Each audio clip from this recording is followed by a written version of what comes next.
and Nagasaki. Hello and welcome back. I am Sakura. I am a real person, as you can clearly see from in here. Anyway, welcome back to my channel. I decided to put my face on it, so here I am. This is me. I'm a real person, not just a logo with a voice behind it, but yeah, I'm actually a real person. Today, I'm doing a new video. I've started a new series, top fives, because there are always 5 things that you need to know. And in this one is the top 5 mods that might break or not with the new DLC. Because if you didn't know, there's a new DLC coming. When? We don't know, but I'm hoping it'll be very soon. Should we get into it? Okay then, so at number 5, believe it or not, is actually Bob. Now, Bob is a phenomenal mod. If you've not used it, it allows you to change all the props, trees and anything else on a building. It's absolutely amazing. But with the newly announced features on in the new DLC, basically, you know, looking at those things like the bollards, and I don't want to mention it, but I was right. If you saw dev diaries, you'll see they do move. But will Bob be able to fix them? Will Bob be able to change them? We don't know. There's a lot of new things coming in this. There's a lot of extra features we've seen. We've seen buildings with massive variations. Basically, can Bob be programmed to change all of this stuff? We'll only find out when it goes live, or maybe it won't work. I'm pretty sure it will work, but who knows? That's my number 5. Okay, so at number 4 is a twofer. So this is ultimate level of detail and dynamic resolution. With everything going into the new DLC and expansion, can the game really be pushed any more than it already is? These 2 mods really push the boundaries of the graphics that we have in the game.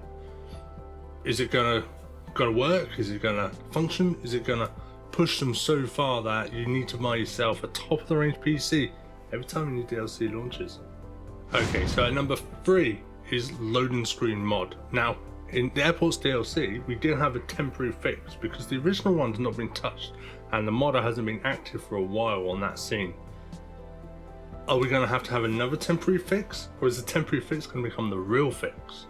Or is it not even going to be touched, in which case loading screen mod disappears? That would be a big hit for everybody if we're unable to use loading screen mod. It is such an important mod for anyone out there with a lot of assets, shared textures, anything you want to use in the game. It is so essential for the modding community. Let's hope either the original gets fixed and updated to the new content, or if not, temporary fix gets updated to the normal, stable and permanent fix. Okay, so at number 2, not peace, 2, depends where you're from, I don't want to swear, so number 2 or number 2, whichever way you want to look at it. At number 2 is no problems mod. Now this is a mod that some people use. I use it. I don't like seeing those stupid pesky things above my buildings, because let's be honest, most of my buildings aren't really massively functional cities, but they're just more about the aesthetics and the fact that I'm recreating something else. So no problems for me is an important mod, but as we all know, with new DLCs, new types of buildings, new types of areas, comes new problems. And will no problem be able to really get rid of them and remove the problems?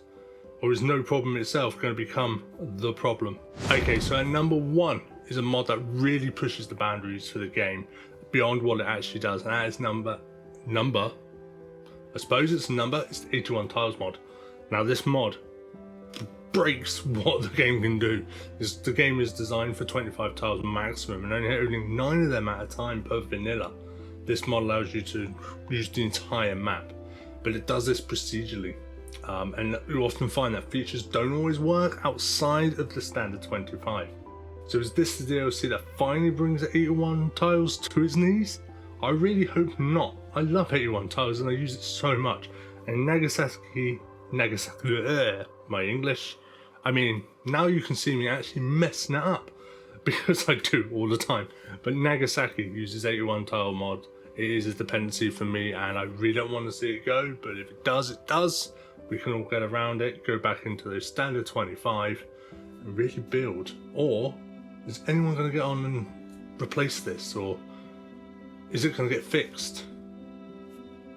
Who knows? Okay, so that is my top 5 mods that might break or not in this new DLC.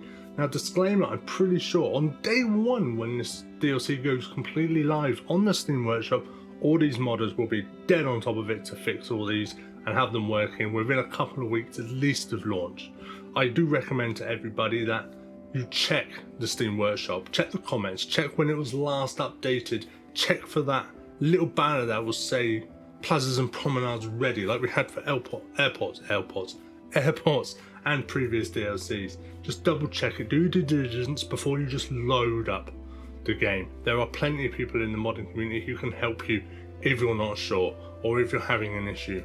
There's so many out there, but I'm pretty sure that everyone's going to jump on this as soon as it goes live. Maybe give it a couple of days before you jump into the game, but I'm sure it'll be ready. The only one I'm really worried about is I'm worried about the A1 tile mod, of course. It's important to me, but loading screen mod, I really hope that we do get another temporary fix for that, because without it, I'm not loading my 15,000 assets, am I? No. Anyway, if you've enjoyed this, subscribe to me, like, comment. I love it all. It was great seeing you, and I hope it was great seeing me. Who knows? But it was definitely great to see you. It's great to say hello. And everyone, have yourself a lovely day, and I'll see you in the next video. I might do another top 5.